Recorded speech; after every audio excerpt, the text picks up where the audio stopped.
Shalom Bapak Ibu. Dalam kehidupan ternyata ada orang yang mencapai pencapaian yang tinggi dalam hidupnya. Tetapi ada orang yang hidupnya average, biasa-biasa. Ketika menghadapi satu kesulitan, ketika menghadapi tantangan, ada orang yang bisa melewati tantangan, kesulitan, krisis hidup dan keluar sebagai pemenang. Tetapi faktanya ada juga yang hancur karena masalah kehidupan. Apa sebenarnya yang membedakan orang-orang seperti itu? Pagi ini saya ingin mengajak saudara belajar. Saya memberi tema pembelajaran kita pagi ini ada Achieving a Great Life Through the Magic. Jadi pagi ini saya akan ajarkan Bapak Ibu magic. Magic yang saya maksudkan ini bukan sulap. Ini bukan tindakan mentalis. Tetapi ini merupakan sebuah kelompok aktivitas yang akan saya ajak saudara melihat satu persatu dalam setiap kata yang ada di kata magic tadi. Bapak Ibu, saya ingin mengajak saudara membaca satu bagian firman Tuhan yang berkata begini. Sebab aku ini mengetahui rancangan-rancangan apa yang ada padaku mengenai kamu. Demikianlah firman Tuhan. Itu rancangan damai sejahtera dan bukan rancangan kecelakaan. Untuk memberikan kepadamu hari depan yang penuh harapan. Janji ini Bapak Ibu diberikan Tuhan bukan untuk semua manusia. Tetapi janji ini jelas diberikan kepada umat pilihan. Kepada orang-orang yang dipilih oleh karena kasih karunia Allah. Saudara dan saya masuk dalam kategori itu, maka firman Tuhan ini adalah untuk saudara dan saya. Allah berjanji bahwa Dia merancangkan sesuatu yang dahsyat untuk hidup saudara dan saya. Dan rancangan itu adalah rancangan damai sejahtera. Namun tadi saya sudah katakan, ada orang yang ternyata dalam seluruh hidupnya, dia tidak mencapai hal-hal besar dalam hidupnya. Hidupnya biasa-biasa.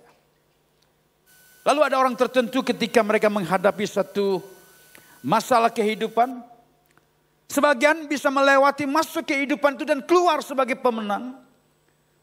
Tetapi ada yang kemudian menghadapi masalah kehidupan dan dia dilindas, dihancurkan oleh masalah kehidupan. Sama seperti sebuah gelombang yang datang. Bagi peselancar, gelombang itu akan mengangkat dan dia membuat bisa menikmati permainan selancar air yang menyenangkan. Tapi bagi mereka yang bukan peselancar, ombak itu akan menggulung dia dan menghancurkan, bahkan mematikan. Saya berdoa, apapun masalah hidup saudara, siapapun saudara hari ini, saudara bisa menjadi orang-orang yang memiliki pencapaian besar dalam hidup saudara. Potensi terbesar yang Allah berikan kepada saudara bisa dikembangkan maksimal untuk kemuliaan nama Tuhan. Kita akan belajar how to achieve a great life through the magic. Yang pertama Bapak Ibu, untuk saudara bisa mencapai perkara-perkara besar dalam hidup saudara, saudara mesti memiliki M yang pertama adalah ini, motivation. Ya. Dari magic yang pertama, kata magic yang pertama adalah motivation. Saudara mesti memiliki motivasi, satu drive, satu hal yang mendorong saudara melakukan sesuatu. Nah saudara, kita akan lihat apa yang memotivasi seseorang. Ada orang tertentu dimotivasi oleh pleasure. Kita semuanya seperti itu. Ya. Kita dimotivasi oleh hal-hal yang menyenangkan. Ya. Kita belajar untuk menikmati hal-hal yang menyenangkan. Itu sebabnya Bapak Ibu bayi, anak-anak ya, suka yang manis-manis, suka es krim. Gak ada anak-anak yang suka obat. Ya. Kenapa? Orang dimotivasi untuk menikmati pleasure. Menikmati kesenangan. Yang kedua Bapak Ibu, kita dimotivasi untuk bisa survive. Kita dimotivasi untuk bisa bertahan hidup. Kita berjuang untuk bisa mempertahankan hidup. Dan yang ketiga, ada orang yang dimotivasi dengan kompetisi. Jadi ada orang-orang tertentu ya, selalu didorong untuk melakukan hal-hal tertentu karena orang lain melakukannya. Oh, tetangga punya mobil baru. Jadi ada orang tertentu dimotivasi kerja keras supaya bisa juga beli mobil baru seperti tetangga punya mobil baru. Waktu di sekolah orang begitu. Temannya bisa dapat nilai 9, kenapa tidak? Berjuang orang untuk bisa mendapatkan nilai seperti itu. Dan yang berikutnya ada orang dimotivasi oleh tingkat-tingkat kebutuhan. Dan yang keempat ini Bapak Ibu adalah pertama kali digagas oleh orang bernama Abraham Maslow. Ya. Level of need, Bapak Ibu. Ada orang yang dimotivasi karena kebutuhan fisik. Ya. Kenapa lu bekerja? Ya untuk makan, ya. Supaya bisa makan. Lalu setelah bisa cukup makan, supaya bisa punya pakaian yang bagus. Setelah punya pakaian bagus, supaya bisa punya rumah. Lalu Bapak Ibu setelah semua kebutuhan fisik tercukupi, apakah orang berhenti kebutuhannya? Enggak. Ada kebutuhan yang lebih tinggi. Kebutuhan apa? Kebutuhan psikologis, kebutuhan psikis. Ya. Kebutuhan psikis ini Bapak Ibu membuat orang itu menginginkan rasa tenang, rasa damai. Ya. Itu sebabnya Bapak Ibu orang mulai nabung, orang mulai membeli insurance, orang mulai merencanakan masa depan. Lalu kebutuhan sosial. Kebutuhan sosial adalah kebutuhan untuk kita bisa memiliki sesuatu yang baik. Sesuatu yang membuat kita bisa dikenang oleh orang-orang sekitarnya, dihormati oleh orang sekitar kita. Dan yang keempat, orang dimotivasi karena kebutuhan-kebutuhan spiritual. Ya. Siapapun manusia itu sebenarnya semuanya adalah makhluk spiritual. Itu sebabnya Bapak Ibu, di dalam setiap etnis, di dalam setiap kebudayaan, selalu ada yang disebut dengan spirituality. Tidak ada satu etnis, satu suku bangsa di dunia ini yang tidak punya sistem kepercayaan. Sebab manusia adalah makhluk spiritual. Dan itu memotivasi mereka, mendorong mereka untuk mencapai perkara-perkara tertentu dalam hidup mereka. Tetapi Bapak Ibu, apa sebenarnya yang seharusnya kita miliki untuk memiliki motivasi yang benar?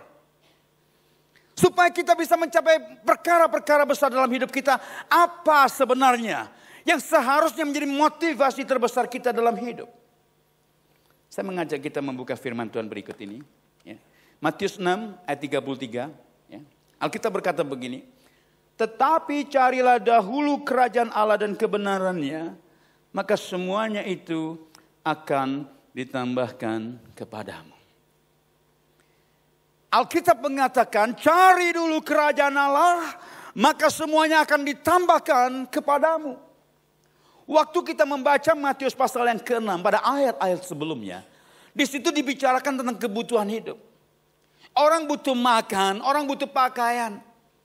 Orang memiliki kebutuhan-kebutuhan untuk menjalani kehidupannya. Dan Alkitab berkata, Alkitab tidak sama sekali tidak mengatakan, "Hai kamu tidak boleh memikirkan itu." Alkitab sama sekali tidak pernah berkata begitu. Alkitab sama sekali tidak pernah berkata, jangan kamu mencari semuanya itu. Tetapi Alkitab berkata apa? Ada satu cara untuk mencari semuanya itu. Rumusannya adalah, cari dulu kerajaan Allah, maka semuanya akan ditambahkan kepadamu. Waktu kita memprioritaskan Tuhan, waktu jadikan Tuhan nomor satu dalam kehidupan kita, maka Alkitab berkata semuanya akan ditambahkan kepadamu.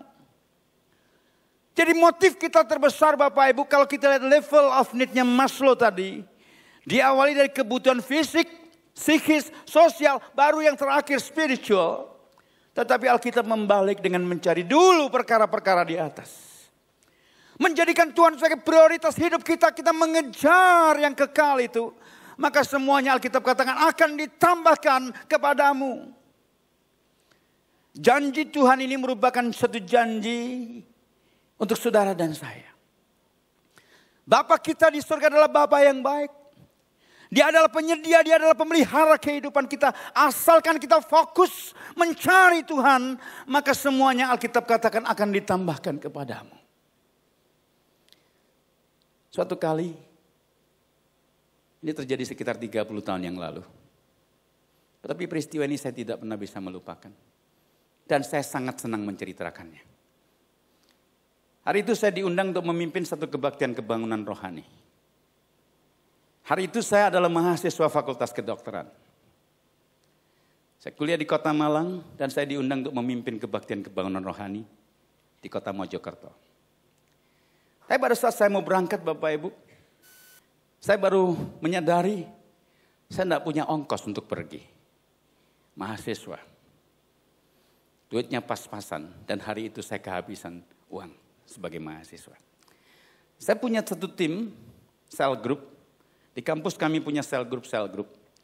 Kalau saya menceritakan kepada cell group saya apa yang sedang saya alami, mereka pasti dengan sangat antusias sukacita untuk mendukung saya pergi. Tapi hari itu saya mengambil keputusan, saya tidak menceritakan kepada siapapun.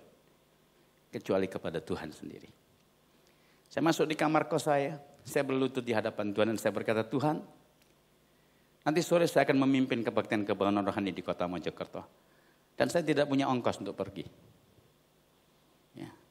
Waktu saya berkata seperti itu, saya mendapatkan impresi dalam hati saya. Saya tidak mendengar di telinga saya tidak mendengar secara audible.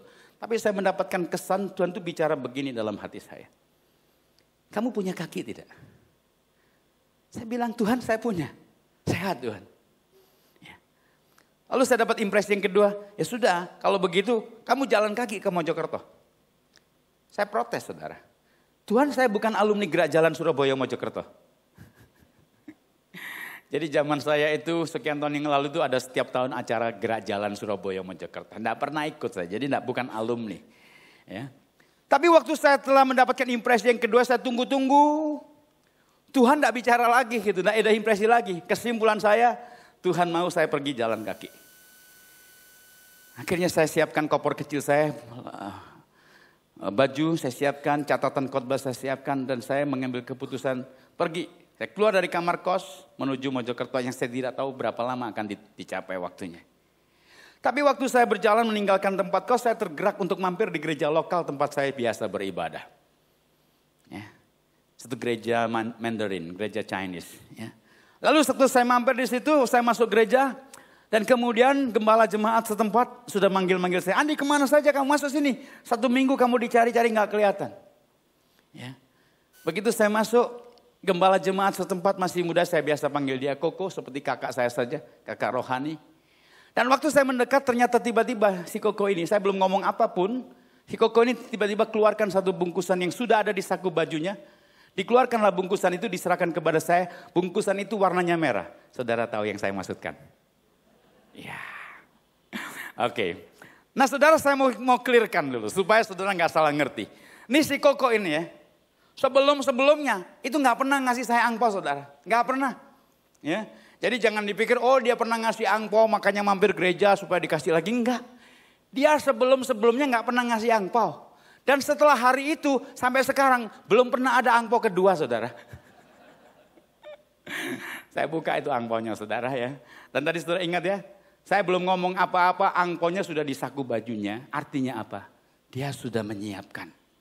Sudah ada yang menyuruh dia menyiapkan. Waktu saya buka angpau itu saya dapatkan uang di dalam angpau itu besarnya Rp5.000. Zaman sekarang kecil. Zaman dulu kecil juga saudara. Tapi cukup. Apa yang saya butuhkan? Saudara tahu yang saya butuhkan bukan? Saya tidak sedang membutuhkan uang untuk beli mobil baru saudara. Saya tidak sedang membutuhkan uang untuk membeli tiket pesawat saudara. Saya butuh ongkos. Naik minibus. Dari kota Malang tempat saya kuliah pergi ke Mojokerto pimpin KKR pelajar. Lalu pulang lagi kuliah ke Malang. Hari itu Rp5.000 cukup untuk naik Elf minibus. Pulang pergi. Alkitab berkata apa? Cari dulu kerajaan Allah dan kebenarannya. Maka semuanya akan ditambahkan kepadamu. Di luar dari yang kita mengerti. Jalan Tuhan tidak pernah kita bisa selami saudara. Dia punya 1001 cara untuk melakukan pertolongan kepada kita. Tapi miliki motivasi yang benar. Cari dulu kerajaan Allah. Utamakan Tuhan. Utamakan kekekalan. Itulah motif terbesar yang harus kita miliki dalam kehidupan kita. Selebihnya Tuhan yang akan take care.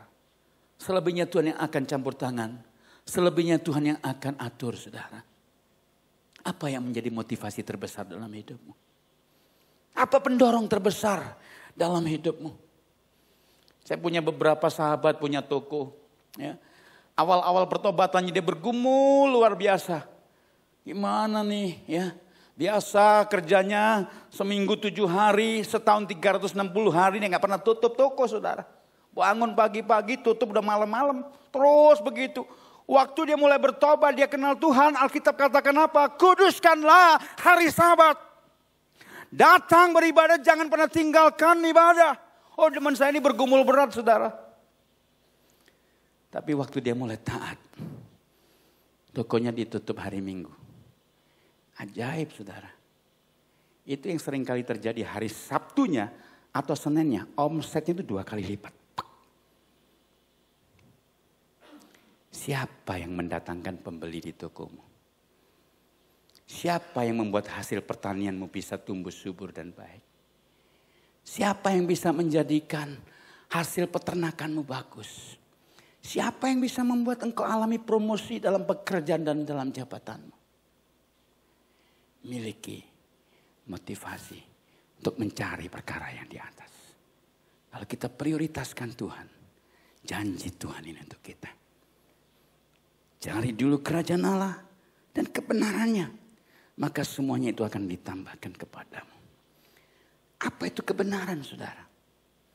Kebenaran di dalam Alkitab disebut dengan satu kata aletheia.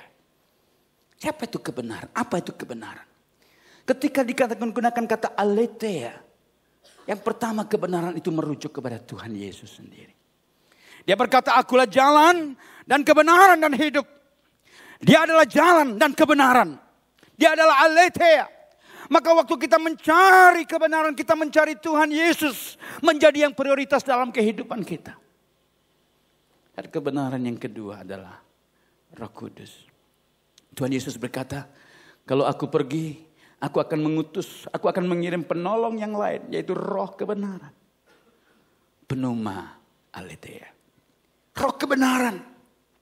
Maka ketika kita berkata, aku akan mencari kebenarannya, kita mencari Tuhan Yesus dengan hidup yang dipimpin oleh Roh Kudus. Lalu kebenaran yang ketiga itu apa, saudara? Kebenaran yang ketiga adalah firman Tuhan. Yohanes 17 ayat 17 berkata, kuduskanlah mereka dalam kebenaran, firman-Mu adalah kebenaran. Sanctify them through the truth. Thy word is the truth. Firman Allah adalah kebenaran. Jadi apa langkah praktis kita ketika kita mencari kebenaran? Apa langkah praktis kita? Langkah praktis saudara dan saya adalah mendengarkan firman, belajar firman, baca Alkitab, baca renungan harian. Jangan tinggalkan pertemuan-pertemuan ibadah seperti ini supaya kita mencari kebenaran, mengalami kebenaran dalam hidup kita. Dan hati kita dipenuhi dengan hati yang tertuju kepada Kristus. Miliki motivasi yang benar. Kalau saudara ingin menjadi great achiever. Lalu yang kedua saudara, kata magic yang kedua adalah attitude. Kalau saudara ingin menjadi great achiever, ingin menjadi pencapai besar, ingin potensi dirimu berkembang maksimal untuk kemuliaan nama Tuhan, untuk menjadi berkat bagi dirimu dan bagi orang yang kau kasihi. Yang kedua, miliki attitude yang benar. Sikap hati yang benar. Saya dengar orang-orang berkata begini. Hari gini mau usaha gak ada tipu-tipu, mana bisa untung. Ya kalau kita jualan 1 kilo ya kita kurangi 1 on lah. Begitu caranya kalau mau untung. Ya. Kita seringkali dengar hal-hal seperti itu saudara dalam kehidupan sehari-hari. Ya. Kalau di Surabaya saya suka pagi-pagi itu sarapan bakpao. Ya. Nah, saudara, ada sesuatu yang berubah suatu kali dan saya tidak terlalu mengamati. Anak saya tahu, saudara. Dia bilang begini, Pak, bakpaonya begini agak beda ya, Pak. Saya tanya, apanya yang beda? Ukurannya, Pak. Terus saya amati, iya ya, bener juga ya. Dulunya nggak sekecil ini, sekarang kecil. Harganya mah sama. Ukurannya dikecilin. Ya. Hari gini mau untung ya harus cari cara-cara begitulah. Kalau harga nggak bisa dinaikin ukurannya dikecilin. Masih lumayan kalau bicara ukuran kan kelihatan. Tapi lebih bahaya tadi saya katakan itu timbangan dikurangi. Ya. Jualan keramik KW1 barang dikirim dengan KW2. Atau dicampur. Jualan beras dioplos. Beras kualitas nomor 1 dioplos dengan beras nomor 2. Itu yang hari-hari ini banyak orang lakukan, saudara.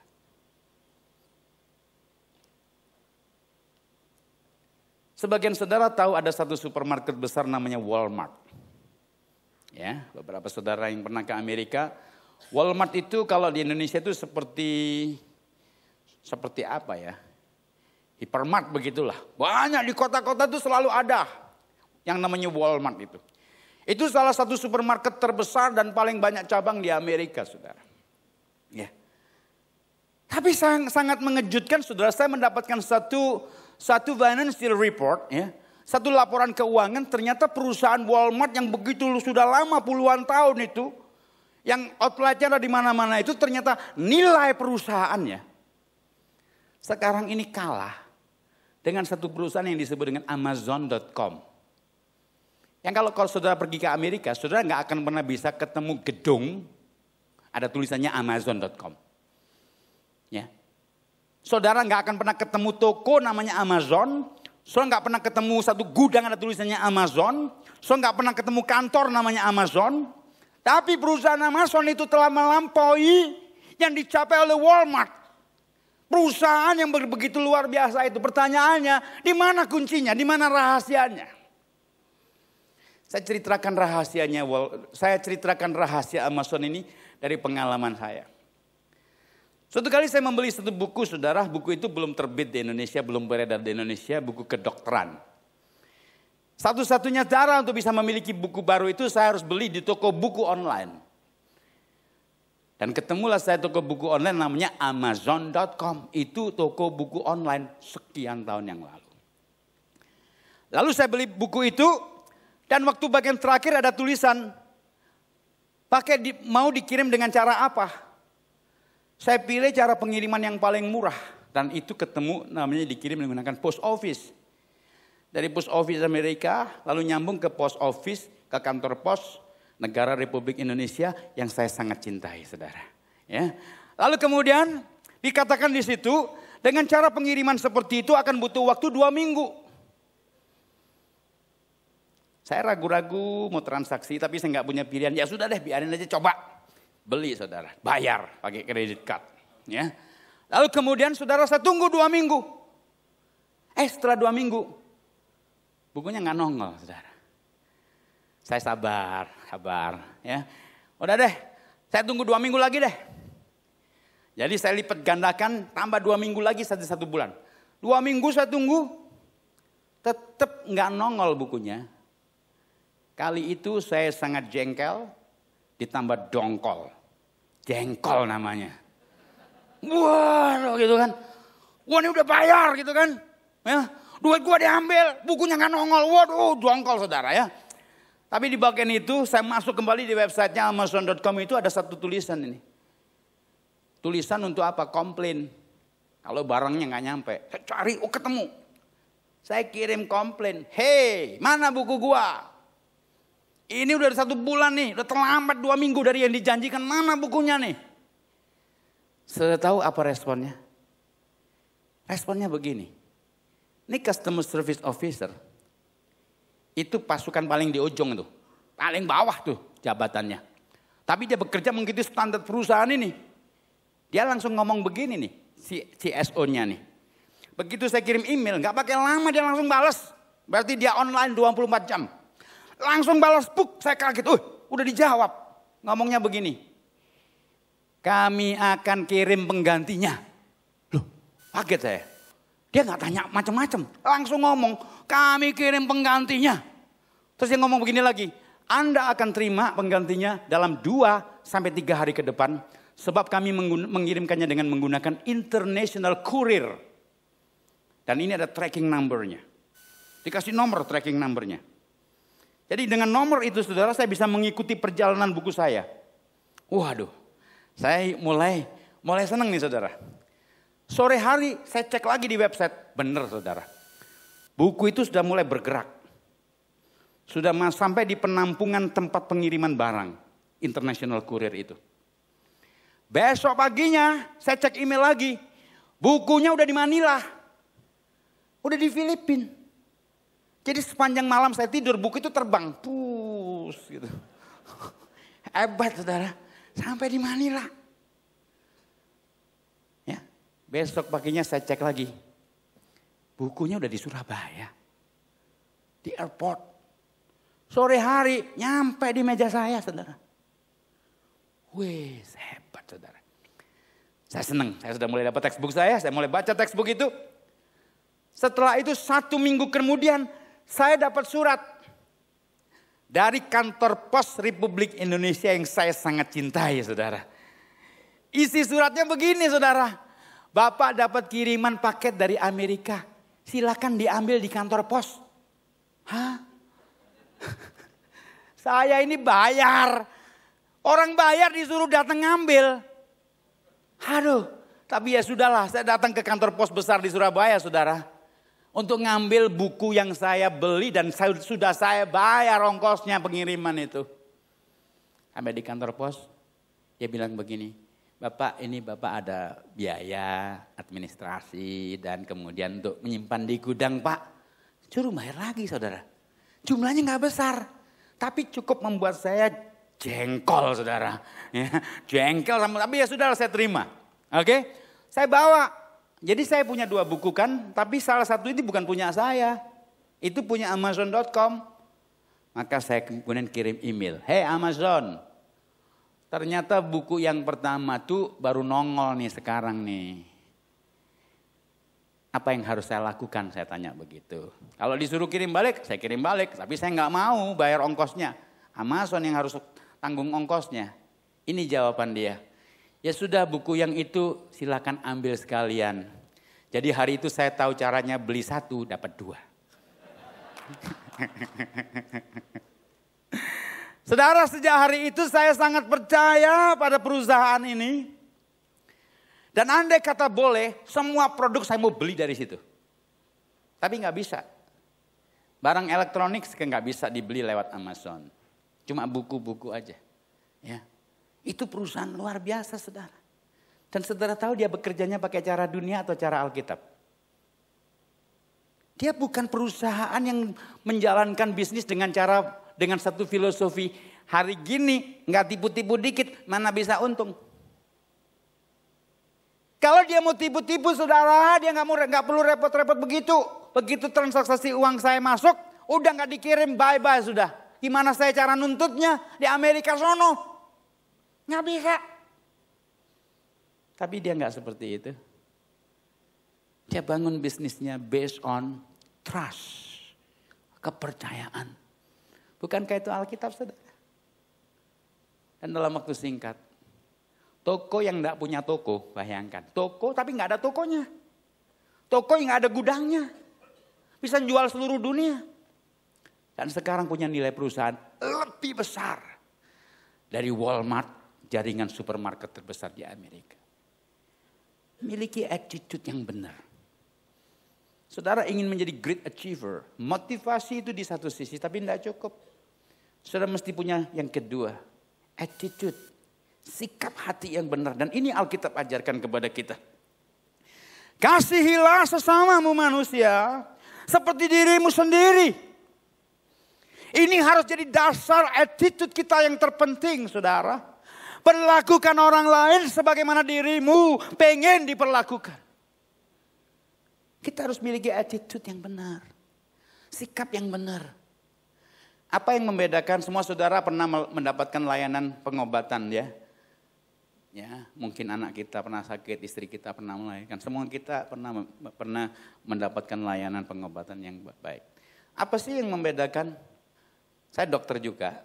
Apa sih yang membedakan rumah sakit di Indonesia dengan rumah sakit di Singapura? Apa yang membedakan? Teknologi. Kita juga punya rumah sakit di Indonesia teknologinya high-tech luar biasa. Pengetahuan dokternya. Kita punya banyak dokter yang bisa bicara di conference internasional.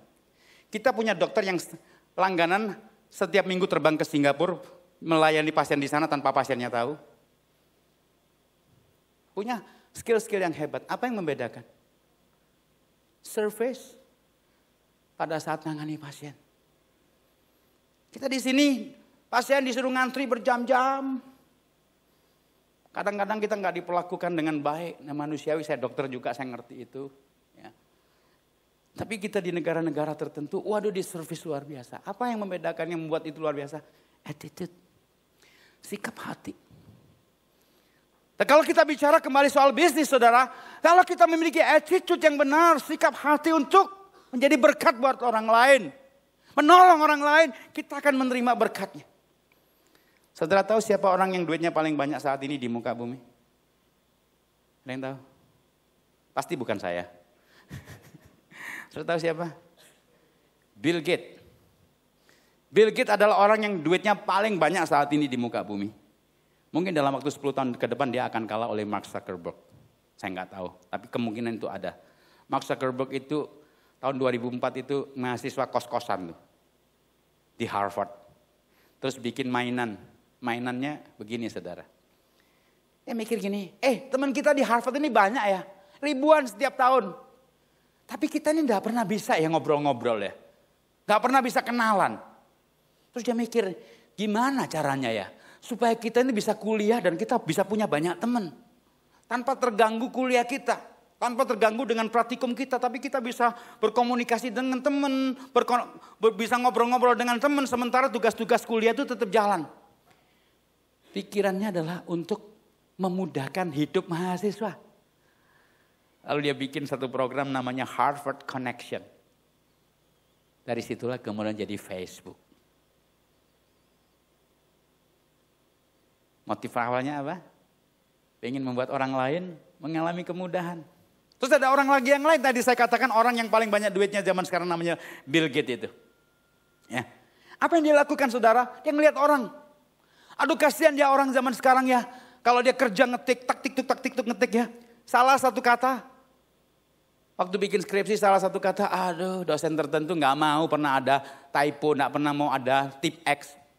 Ada tuh dosen pembimbing gitu, gak mau ada salah. Ganti deh semuanya. Kertas buang, tenaga buang, waktu buang. Bill Gates ngelihat itu, terus dia mikir gimana caranya supaya nolong orang-orang ini kalau kerja itu supaya gak buang waktu, gak buang duit. Dari situ muncul program namanya Microsoft Office. Dia pengen memudahkan orang lain. Dia dapat rewardnya. Apa rewardnya? Programnya dipakai orang di seluruh dunia. Dia jadi orang kaya nomor 1 di dunia saat ini. Attitude.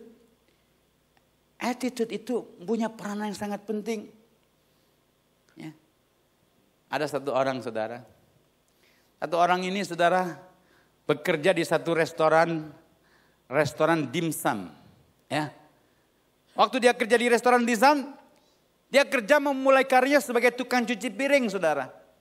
Tapi dia ini punya attitude yang baik nih. Waduh dia cuci piring dengan semangat. Ya. Dia gak pernah malas-malasan, dia secepat mungkin cuci piring bersih. Dibawa. Dia lakukan itu terus menerus dengan sukacita, antusias. Punya semangat attitude yang baik. Master Chef di situ ngelihat. Ini si tukang cuci piring satu ini beda nih. Akhirnya dia ngomong kepada manajer. Saya mau yang tukang cuci piring itu masuk di dapur. Saya mau dia jadi asisten saya. Bukan nyuci piring lagi. Mulai bantu saya bikin dimsum. Naik kelas dia saudara. Bukan cuci piring lagi, dia mulai ada di dapur. Bantuin Master Chef untuk bikin dimsum. Nah waktu bikin dimsum itu dia ngelihat tamunya berdatangan laris ya.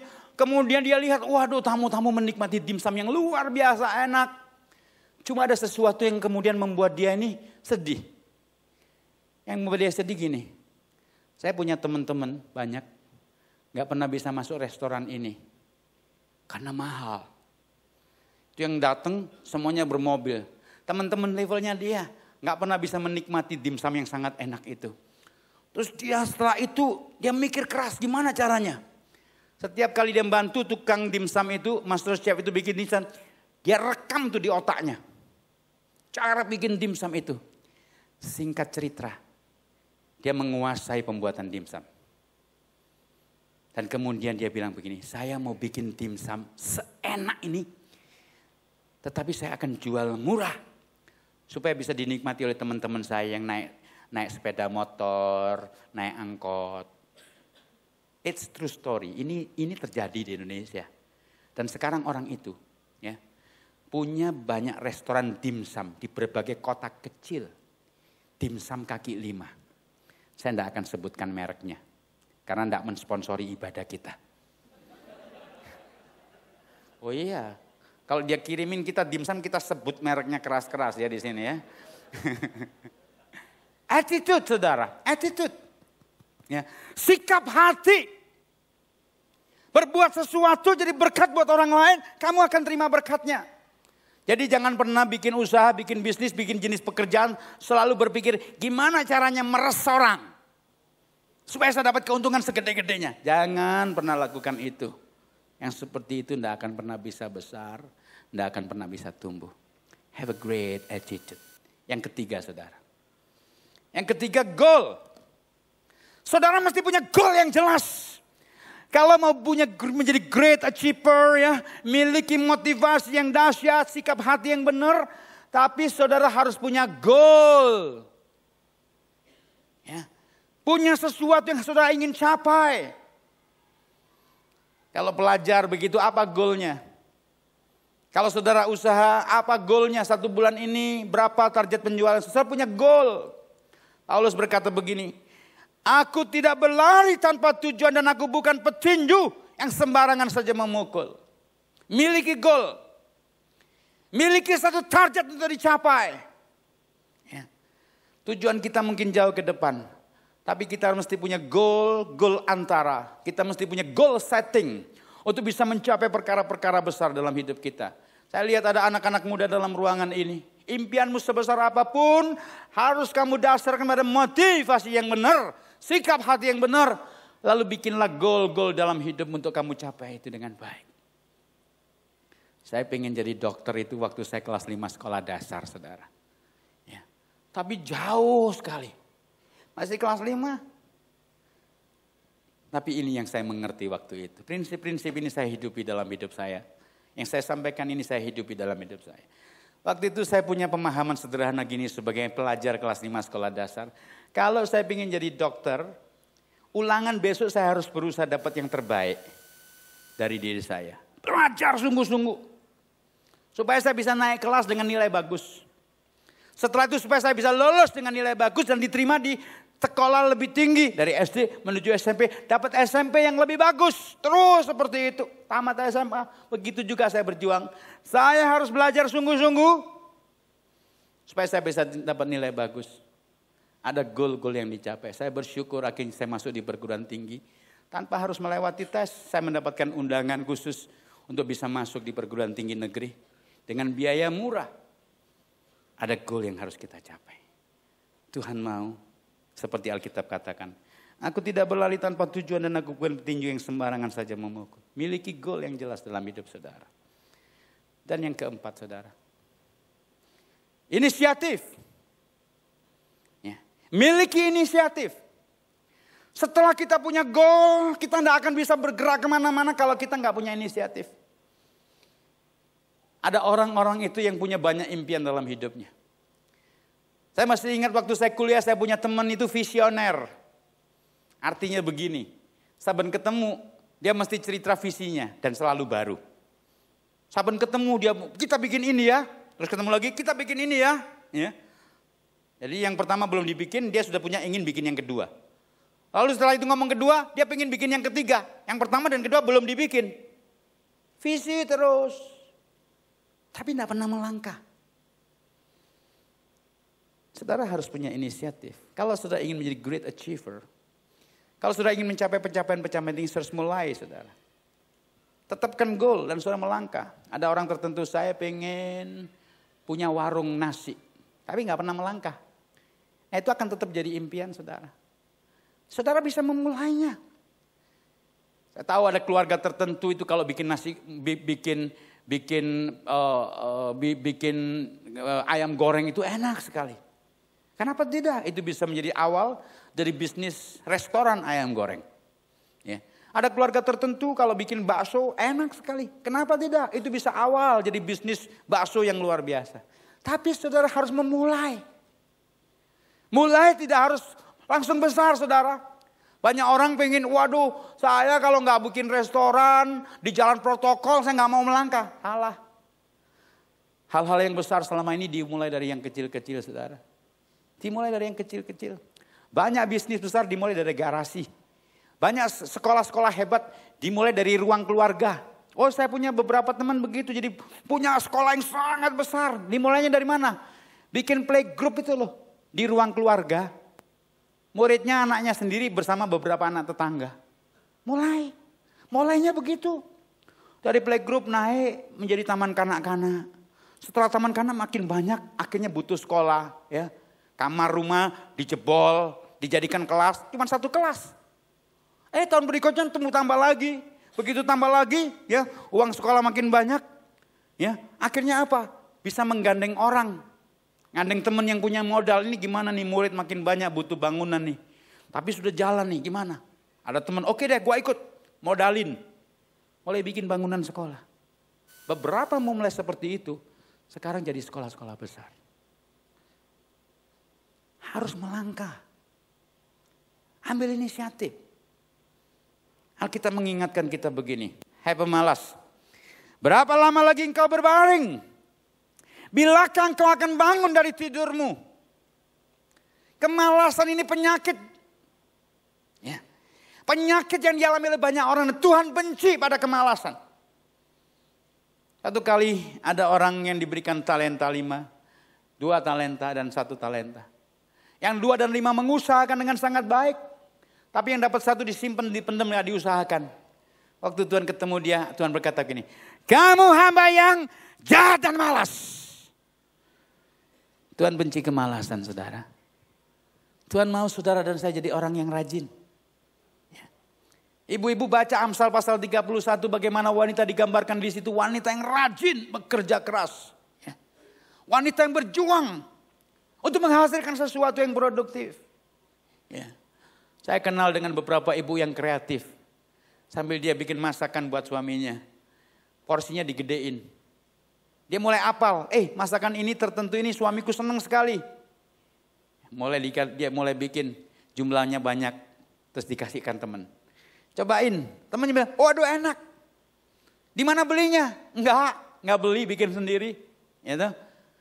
Tapi kan rasanya udah mulai cocok kan. Kali berikutnya. Dia mulai bikin lagi lebih banyak, di foto, pack foto, sebarin dengan sosial media. Ibu-ibu semuanya akan pakai sosial media kan? Gunakan yang produktif, masak, dikemasin, foto, sebarin. Bilang, ini masakan sangat enak. Kasih harga di situ, siapa mau pesen? Ada. Saudara kerja 1 kali kan? Masak buat suamimu kan? Tapi lama-lama biaya masakmu itu ditanggung orang lain. Lama-lama kamu dapat keuntungan, lama-lama punya depot, lama-lama punya restoran. Yang sudah punya restoran enggak usah takut ada saingan. Berkatnya masing-masing, jangan khawatir. Ya. Nah saudara begitu, mulai pikirkan ambil inisiatif, jangan malas. Jangan malas. Hobi saudara, kesenangan saudara bisa jadi berkat buat keluargamu. Saya punya teman. Anaknya itu pintar gambar. Dilatih sama orang tuanya. Ya. Kamu gambar, ya. Kamu gambar yang bagus bawa ke sekolah. Ya. Tunjukin ke temenmu. Kalau temenmu suka suruh beli. Oh dia lakukan saudara. Ditunjukin lukisan. Oh ya aku seneng, aku beli dong. Beli saudara. Gak mahal. Kadang dibeli 2.500, kadang dibeli 5.000. Ini namanya anak-anak. Tapi dari situ dia mulai, di satu sisi dia melatih talent seninya. Di sisi lain dia mulai memiliki konsep entrepreneurship. Dan itu bukan kejahatan saudara. Bukan kejahatan. Saudara melukis, saudara menjual itu bukan kejahatan. Ya. Jadi ambil inisiatif. Lakukan sesuatu, jangan diam saudara. Jangan menunggu kesempatan. Kesempatan harus dicari, dibuat. Dalam legenda Yunani. Ya. Ada dewa waktu saudara. Dewa waktu ini digambar unik. Ya, namanya juga legenda. Dewa waktu itu digambarkan dengan kakinya pakai roda api. Terus kepalanya botak, ada jambulnya di depan. Bukan jambul di belakang, jambul di depan. Konsep Yunani ngomong begini. Dewa waktu itu jalannya cepat. 1 kali lewat, kamu tidak akan bisa tangkap lagi. Karena kepalanya botak. Tangkap ini sudah licin nih kepalanya. Jadi bagaimana kalau mau nangkap dewa waktu? Dihadang sebelum datang. Ditungguin, tangkep. Kesempatan itu nggak pernah datang 2 kali, saudara. Hanya orang sia-siakan kesempatan. Jangan sia-siakan kesempatan. Pikirkan sesuatu, jangan malas, ambil inisiatif. Ya. Great achiever, pencapai-pencapai besar, melangkah saudara. Kita mesti punya gambaran yang besar. Have a great dream. Ya. Have a great dream. Tapi saudara harus punya action yang jelas. Ada goal-goal setting yang jelas. Lalu sudah mengambil inisiatif melangkah. Dan yang terakhir saudara. Yang terakhir adalah kita lihat. Siapakah di antara kamu yang karena kekuatannya dapat menambah sehasta daripada jalan hidupnya. Inisiatif ini dihalangi oleh kekhawatiran. Jangan khawatir, tinggalkan kekhawatiran supaya saudara bisa melangkah. Dan yang terakhir, kalau saudara ingin menjadi great achiever, have a commitment. Apa itu komitmen? Komitmen adalah ketetapan hati untuk bertahan sampai akhir. Menyelesaikan semuanya. Ada orang yang punya impian besar. Ya. Tapi tidak pernah bisa menerjemahkannya ke dalam pencapaian-pencapaian kecil antara goal-goal antara tadi. Tidak ada gunanya. Ada orang sudah bisa bikin goal-goal. Tapi tidak pernah punya inisiatif melangkah mengerjakannya. Tidak ada gunanya. Ada orang sudah punya inisiatif melangkah mengerjakannya. Tapi tidak pernah punya ketetapan hati untuk bertahan sampai akhir. Siapa yang bisa bertahan sampai akhir? Itu yang akan jadi great achiever. Potensi sebesar apapun yang saudara miliki, tidak ada gunanya kalau saudara tidak memiliki magic. Jadi bagaimana mengembangkan potensi diri untuk mempermuliakan nama Tuhan? Have a great magic and you will have great achiever. Miliki magic yang dahsyat dalam hidupmu. Apa itu? Motivation, attitude, goal, inisiatif, komitmen untuk bertahan sampai akhir. Alkitab berkata begini, aku telah mengakhiri pertandingan yang baik, aku telah mencapai garis akhir, dan aku telah memelihara iman. Dalam kehidupan rohani, dalam dunia bisnis, dalam peran kita sebagai orang tua, dalam peran kita sebagai siswa pelajar. Kalau saudara tidak memiliki komitmen untuk bertahan sampai akhir, saudara tidak akan pernah punya pencapaian yang besar dalam hidup saudara. Saya akan tunjukkan sesuatu yang terjadi dalam sebuah olimpiade beberapa tahun yang lalu. Bisa audionya dibuka ya? Saya minta pemain musik maju ke depan. Audio, tolong dibuka dari laptop saya. Oh, kabelnya belum dipasang ya.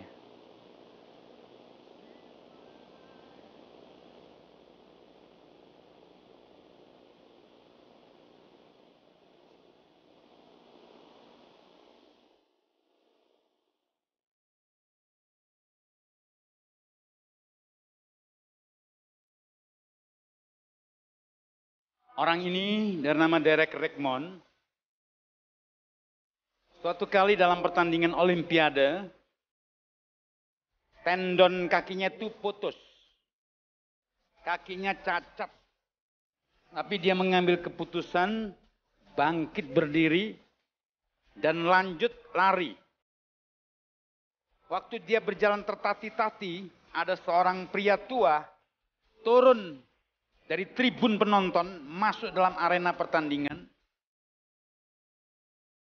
dan membopong dia untuk terus berlari sampai di finish.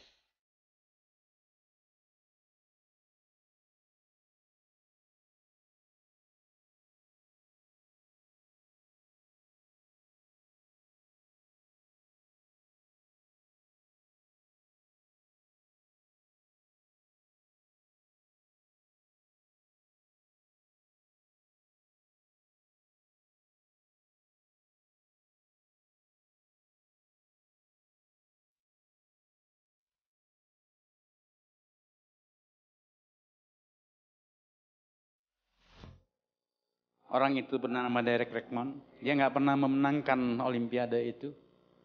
Tapi keputusan dia untuk melanjutkan pertandingan dan sampai di finish.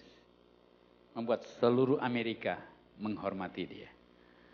Dan akhirnya dia menjadi satu ikon dari Citibank International, Citibank Corporation International.